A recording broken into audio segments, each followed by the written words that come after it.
Ahmedabad CPA લીધી છે ચંડોળા તળાવની મુલાકાત। પોલીસ કમિશનર સાથે જેસીપી ડીસીપી પણ રહ્યા હાજર। પોલીસ કમિશનરે ચંડોળા વિસ્તારમાં નિરીક્ષણ કર્યું। ગેરકાયદે બાંગ્લાદેશીઓની અટકાયત બાદ મુલાકાત લીધી છે। 890 જેટલા બાંગ્લાદેશીઓની અટકાયત કરાઈ છે। ચંડોળા વિસ્તારમાં મોટા પ્રમાણમાં બાંગ્લાદેશીઓ છે તે ઝડપાયા છે। પોલીસ કમિશનર જીએસ મલિક લીધી છે ચંડોળા તળાવની મુલાકાત, જ્યાં સ્થળ તપાસ કરી ગેરકાયદે ચાલતી પ્રવૃત્તિઓ પર પણ તપાસ કરવામાં આવી છે અને ચંડોળા તળાવ વિસ્તારમાંથી 890 જેટલા બાંગ્લાદેશીઓ ઝડપાયા છે।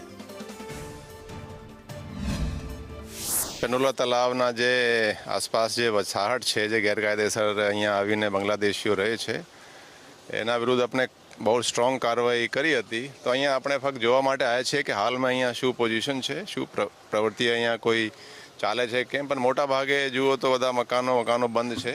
કોઈ માણસ અહીંયા કોઈ નજર આવતા નથી, ફક્ત આપણે જોવા માટે આવ્યા હતા અહીંયા। કહી શકાય કે જે પ્રમાણે પોલીસની કાર્યવાહી થઈ છે, ગેરકાયદેસર વસતા સ્થળ છોડીને જતા રહ્યા।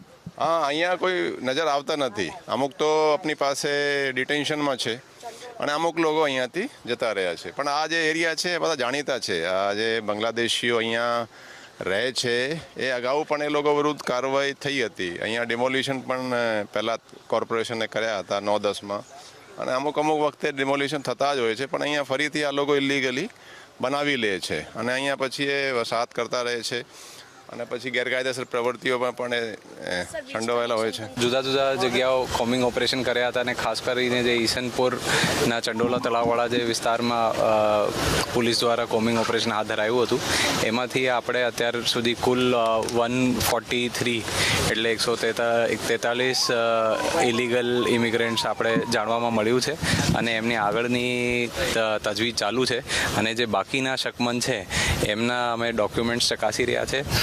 પોલીસ દ્વારા જુદા જુદા જાણવા જોગ દાખલ કરવામાં આવેલ છે, જેમાં પ્રાથમિક દૃષ્ટિએ અમુક લોકો પાસે ખોટા ડોક્યુમેન્ટ હોવાનું પ્રસ્થાપિત થાય છે, જેના ઉપર આગળ પોલીસ કાયદેસર કાર્યવાહી કરશે। સર, ખાસ કરીને જે પાસપોર્ટ વેરિફિકેશનની કામગીરી ચાલતી હતી તેમાં તપાસ દરમિયાન કઈ હકીકત સામે આવી છે કે કેમ? એમાં પાસપોર્ટની વેરિફિકેશન દરમિયાન એવું આપણે ધ્યાનમાં આવ્યું છે કે ઘણા બધા શંકાસ્પદ પાસપોર્ટ છે જે ઇસ્યુ થયા છે અને એ લોકો હાલમાં ક્યાં છે એ મળતા નથી, અને જે એમના કાગળો પાસપોર્ટ વેરિફિકેશન દરમિયાન રજૂ કરવામાં આવેલો હતો એ શંકાસ્પદ જણાઈ આવેલ છે। એમને ઉપર અમારી તજવીજ હાથ